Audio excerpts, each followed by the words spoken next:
Hello everyone, and welcome to my Beyond the Gates official channel. I hope everyone is having a wonderful day. Before we begin, please hit the subscribe button and give this video a thumbs up.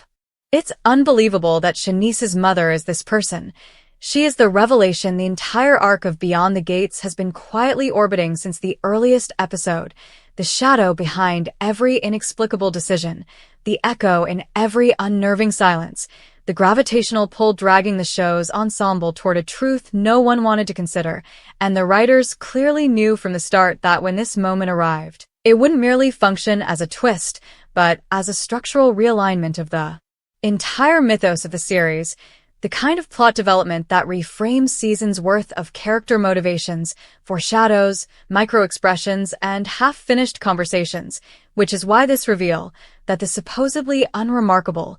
dutiful, emotionally distant mother of Shanice is in fact the clandestine architect of the water poisoning conspiracy. The unseen strategist behind the Gates Syndicate's quiet operations, the woman whose name was barely spoken, yet whose influence saturated every corridor of tension, lands with the seismic force of a confession years in the making, and what makes it even more chilling is the precision with which the show retroactively stitches her presence into moments we thought we understood. The lingering glance she gave during the town hall meeting when the camera cut to her for a fraction of a second. The way her hands tightened around the grocery bag when Hayley made an offhand comment about the wells running dry. The way she never raised her voice, never contradicted anyone, never offered unsolicited information, as though she were operating with the serene patience of someone controlling a chessboard no one else could see, which is exactly why her identity, once revealed, detonates the emotional architecture of Shanice's world, because Shanice, bright, observant, skeptical, always sensed something was off but could never articulate the source of her unease, and now, faced with the truth that her own mother engineered the very plot that almost killed her closest friend, Hayley, she is forced into the kind of internal reckoning that American television rarely executes with this much narrative maturity, a reckoning that compels her to revisit every childhood memory, every late-night argument muffled behind closed doors, every warm moment that now feels like a calculated gesture, every lesson about loyalty that might have been conditioning rather than care. And the show capitalizes on this emotional turmoil by intercutting flashbacks with present-day confrontations, allowing us to witness the devastating collapse of Shanice's certainty while simultaneously peeling back the layers of her mother's motivations, which turn out not to be simple villainy, but a complex tapestry of ideological fervor, environmental desperation, a belief that sacrificing a few for the survival of many is not corruption but duty, a philosophy she adopted during her youth when she witnessed the collapse of her own community due to contaminated reservoirs, and from that moment carried an uncompromising conviction that humanity could not be trusted with its own survival unless someone like her, took the brutal necessary steps to force society into a sustainable direction, and this belief became the spine of the Gates Syndicate, the clandestine network that, until this episode, viewers assumed was run by faceless bureaucrats and ruthless executives, not a quiet mother who blended seamlessly into the background. A woman who deliberately and meticulously crafted a persona so forgettable that no one questioned her proximity to power, and this reveal forces the audience to reinterpret the season's stakes because the poisoning of Hayley's water, initially presumed to be either an act of random malice, corporate negligence, or the work of rival factions, now crystallizes as a deliberate, personally sanctioned operation meant to test the potency of the syndicate's new filtration-resistant toxin, a test that Shanice's mother rationalizes as necessary because someone had to ensure the Gates initiative wouldn't collapse halfway through implementation, and the cruel irony is that Hayley, the victim who nearly died, had been one of the few characters who still believed in institutional transparency, who advocated building trust between the community and the very regulatory bodies that Shanice's mother had long since written off as useless, and Hayley's near-death forces multiple characters to confront their moral limits, but none more than Shanice,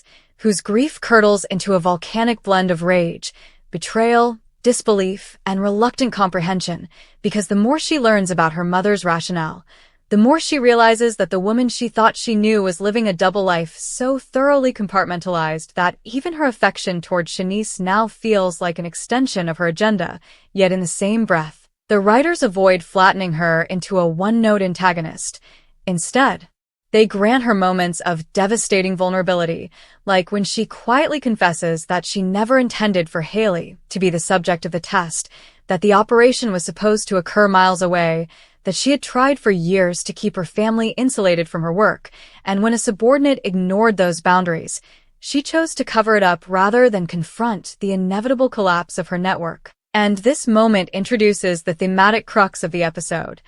the destructive nature of secrets justified as protection, and how love weaponized as a shield can become indistinguishable from harm. And as the truth unravels, Beyond the Gates leans fully into its signature cinematic style, long tracking shots, claustrophobic close-ups, oppressive color grading, to amplify the suffocating sense of inevitability surrounding Shanice's emotional implosion as she attempts to reconcile the mother she remembers with the mastermind standing before her, a woman capable of orchestrating biochemical sabotage with the same calm she used when packing Shanice's lunch in elementary school, and this juxtaposition underscores the show's broader commentary on how evil rarely announces itself with fireworks, but instead hides in the mundane, in the familiar, in the people whose consistency lulls us into assuming their innocence, which is why viewers across American television fandoms have reacted to this twist with visceral disbelief, calling it one of the most ambitious character reinventions the series has ever attempted. And the ripple effect of this revelation extends far beyond Shanice's individual arc, destabilizing alliances, fracturing the investigative thread that had been guiding the protagonists, forcing them to confront the uncomfortable truth that the enemy was not merely infiltrating their community, it was already rooted inside it, shaping it, raising children within it, and doing so with such subtle intelligence that no one noticed until it was too late, a narrative choice that redefines the show's central question from "Who is behind the poisoning?" to "How do you fight an enemy who believes they are saving the world?" And, even more tragically, can Shanice ever forgive her mother, and should she? Because the writers refuse to give easy answers. Instead, they push Shanice into moral terrain where justice, vengeance, mercy, and survival blur into a single indistinguishable moral fog, culminating in the episode's climactic confrontation where Shanice,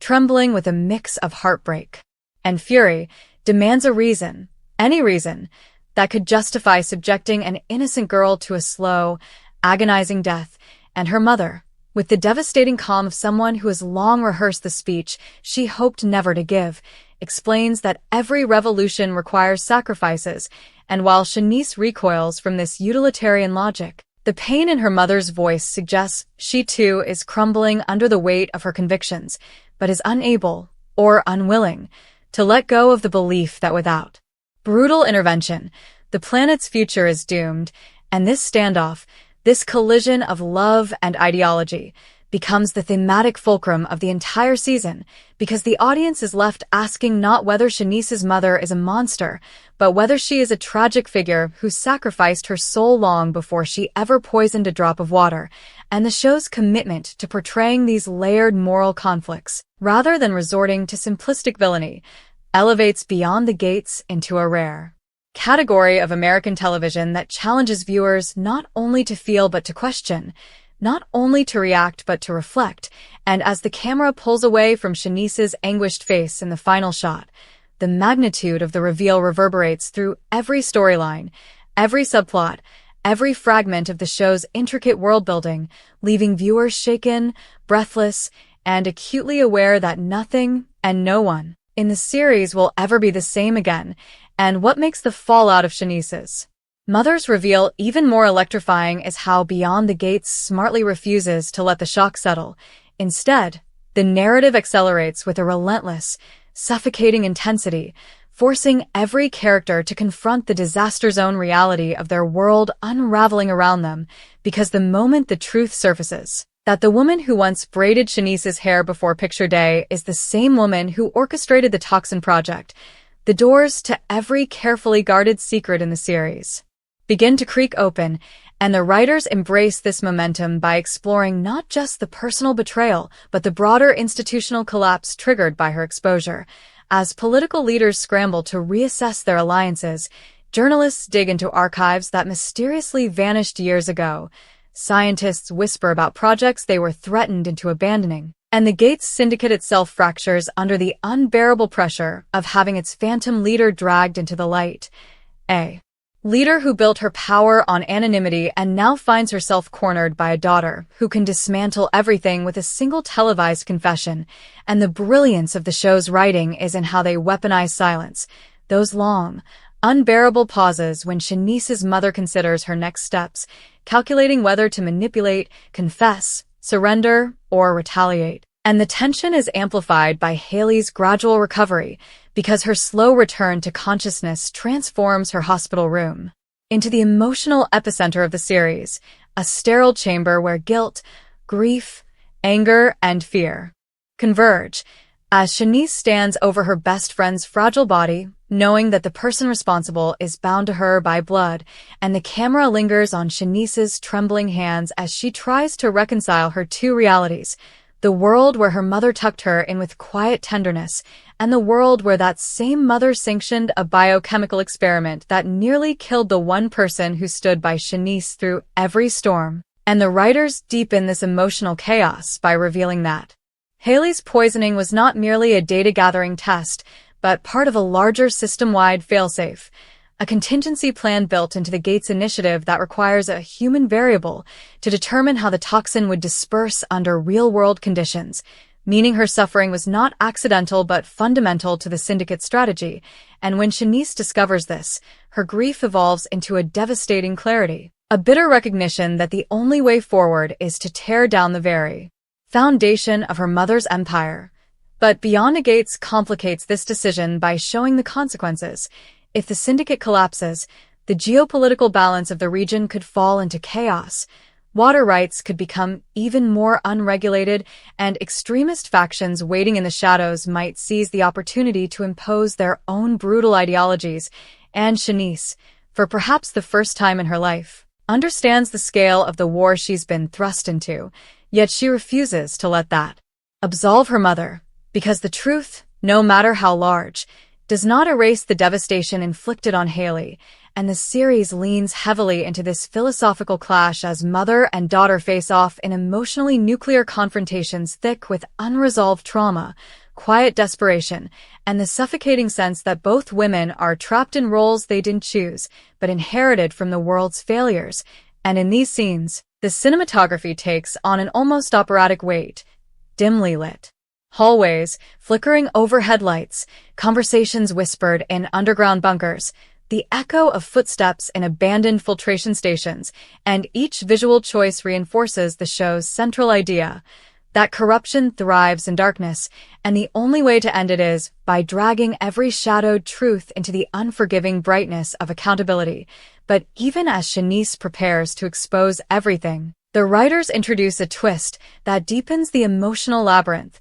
the revelation that her mother wasn't acting alone, that she was following orders from a council so deeply embedded in international water policy that unmasking them could lead to global panic. And this council, known only as the Subterraneans, anticipated her downfall and planted failsafes to ensure that if she were compromised, catastrophic water outages would ripple across every major city tied to their network, effectively forcing Shanice to choose between saving millions or ending her mother's reign. And the sheer weight of this ultimatum sends Shanice spiraling into a moral crisis unlike anything we've seen from her, a crisis where every decision is a trap and every path leads to devastation. And while all of this unfolds, HAYLEI, still pale, still weak, still fighting for every breath, begins to piece together fragmented memories from the night of her poisoning, memories that include seeing someone at her door who she thought was a hallucination. Someone wearing the exact perfume Shanice's mother always wore. And this discovery sends a tremor through the storyline. Not only did Shanice's mother sanction the poisoning, she may have personally supervised it, and the emotional violence of this possibility, this intimate betrayal, ignites a firestorm in Shanice that cannot be contained, a determination to seek truth so complete that it pushes her to infiltrate the very heart of the syndicate's operations, leading to a breathtaking infiltration sequence that ranks among the best in contemporary American television, full of narrow escapes, cryptic data vaults, coded files marked gatekeeper, and a final scene where Shanice discovers a hidden recording her mother made years ago, a message addressed to Shanice specifically, revealing that she always knew this confrontation would come, that she raised Shanice to be strong enough to stop her if the world ever needed saving from her own decisions. A revelation that reframes her mother's entire persona from cold villain to tragic self-aware antagonist who sacrificed her humanity long before she sacrificed anyone else. And with this recording echoing in her ears, Shanice realizes that her mother's ultimate plan was not domination but succession, that she intended for Shanice herself to inherit the syndicate, reshape it, cleanse it, and lead it into a new future. A proposition so horrifying and yet so emotionally loaded that Shanice can barely breathe under the weight of it, and as the camera pulls back from her tear-streaked face, the audience is left breathless, suspended in the unbearable tension of a daughter torn between destroying the monster her mother became and honoring the broken woman who believed she was protecting the world in the only way she knew how. And this is the emotional and narrative brilliance of Beyond the Gates. It refuses to offer clean answers, refuses to reduce its characters to archetypes, instead immersing viewers in the messy, agonizing reality that sometimes the people we love most can become the architects of our greatest nightmares, and even then, even in the depths of betrayal, we are still tethered to them by threads of memory, longing, and unfinished love that neither truth nor tragedy can fully sever. What makes this next chapter of Beyond the Gates even more unnerving is how the writers plunge the audience deeper into the psychological fault lines forming beneath Shanice's every step, because the moment she discovers that her mother intended her to inherit the syndicate, a throne carved from secrets, fear, and hidden power, the narrative shifts from simply exposing